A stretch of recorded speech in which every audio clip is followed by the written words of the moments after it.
Hello दोस्तों, आप सभी को शुभ नवरात्रि हमारी तरफ से। तो हम एक छोटा सा देवी गीत लेके आए हैं आप सबके लिए, तो आप लोग सुनिएगा और फुल वॉच करिएगा। कमेंट बॉक्स में जरूर बताइएगा कि हमारा देवी गीत आप सबको कैसा लगा। अच्छा लगे हमारे चैनल को लाइक सब्सक्राइब शेयर कमेंट जरूर करिएगा। बलम हमके ले अइहा चुनरी गोटेदार हो, बलम हमके चुनरी ले अइहा गोटेदार हो, बलम हमके चुनरी ले अइहा गोटेदार हो। जाई के बजारिया से नारियल ले अइहा हो, जाई के बजारिया से नारियल ले अइहा हो।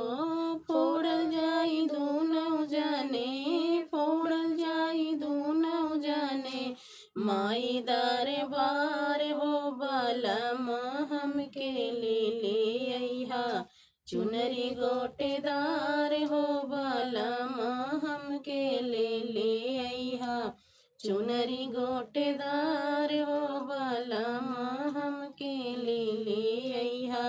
जाई के मालिया से गजरा ले अइहा हो, जाई के मालिया से गजरा ले अइहा हो।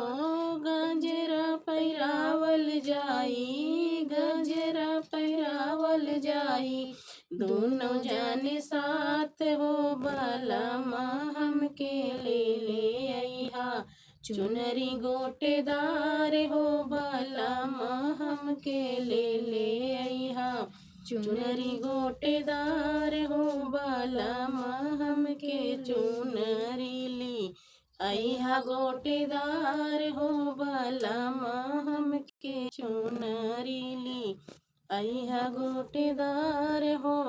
जाई के कहारा से कलसा ले अइहा हो, जाई के कहारा से कलसा ले अइहा हो।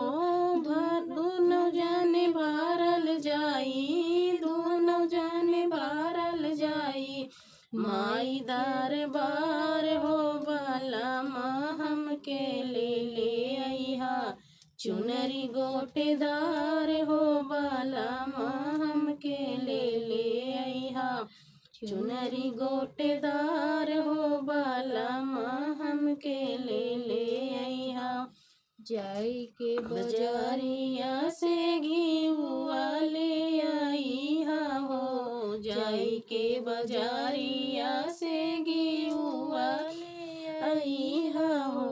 दोनों जलावल जाई, ज्योत जलावल जाई, माई दरबार हो, बलम हमके ले अइहा चुनरी गोटेदार हो, बलम हमके ले अइहा चुनरी गोटेदार हो, बलम हमके ले अइहा।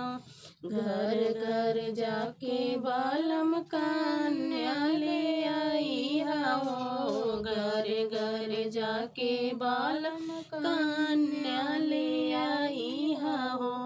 कन्या जमावल जाई, कन्या जमावल जाई, दोनों जन साथ हो, बलम हमके ले अइहा चुनरी गोटेदार हो, बलम हमके ले अइहा चुनरी गोटेदार हो, बलम हमके चुनरी ले अइहा गोटेदार हो, बलम हमके चुनरी ले अइहा गोटेदार हो।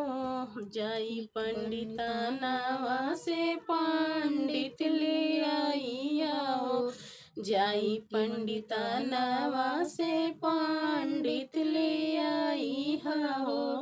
हवन करावल जाई, हवन करावल जाई, सब जन साथ हो, बलम हमके ले अइहा चुनरी गोटेदार हो, बलम हमके ले अइहा।